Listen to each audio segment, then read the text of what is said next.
Karabakh, Artsakh, as part of ancient Armenia, is mentioned in Strabos, Pliny the Elder's, Claudius Ptolemy's, Plutarch's, Dion Cassius, and other authors' writings, whereas Azerbaijan first appeared in political map in 1918.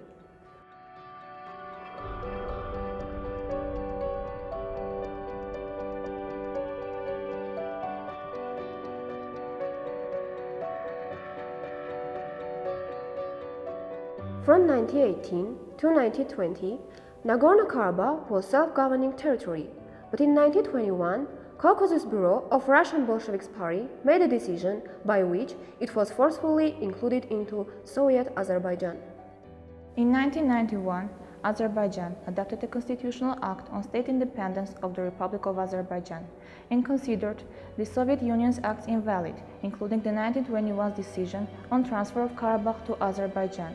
So, only from 1921 to 1991, Nagorno-Karabakh has been under Soviet Azerbaijan's authority.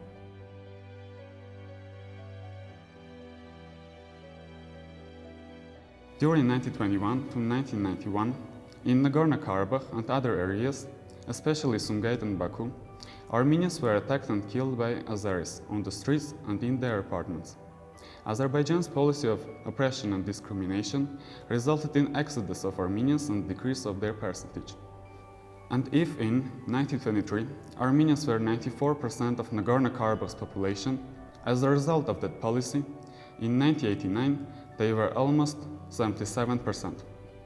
Living under Azerbaijan authorities became unbearable, and on 2nd of September 1991, Nagorno-Karabakh declared independence. By the referendum of December 10, in presence of international observers, people of Nagorno-Karabakh expressed their will of living in independent Karabakh, thus exercising their right of self-determination.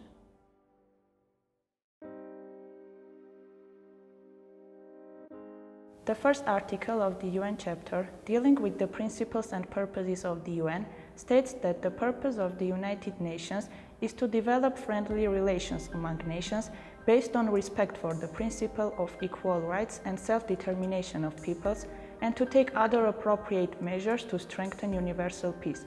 Due to UN General Assembly Resolution number 1514, all people have the right to self-determination. By virtue of that right, they freely determine their political status and freely pursue their economic, social, and cultural development. By the advisory opinion on Kosovo's case, International Court of Justice stated that there is no applicable prohibition of declarations of independence in international law, and the principle of territorial integrity is confined to the sphere of relations between states. Recently, there are many examples of self-determined states, and the use of this right is growing, which lets the people freely determine their political status and freely pursue their economic, social, and cultural development. People of Nagorno-Karabakh have the right to self-determination, and by realizing their right, they lived peacefully in Nagorno-Karabakh until 2016. On the night of 1st April and early morning of 2nd April, Azerbaijan launched a large-scale attack on the contact line between Azerbaijan and Nagorno-Karabakh.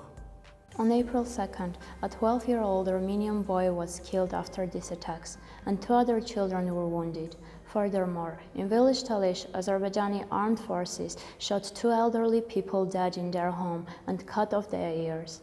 These actions are severe violations of international humanitarian law and must have legal consequences. We, as young lawyers who study international law, who care for their country and for justice, who wish to end the war and live peaceful in the region, call for the end of Azeri aggression against Nagorno-Karabakh. State that Nagorno-Karabakh conflict settlement must be based on the recognition of Nagorno-Karabakh people's right to self-determination and the recognition of the independent state of Nagorno-Karabakh by the international community.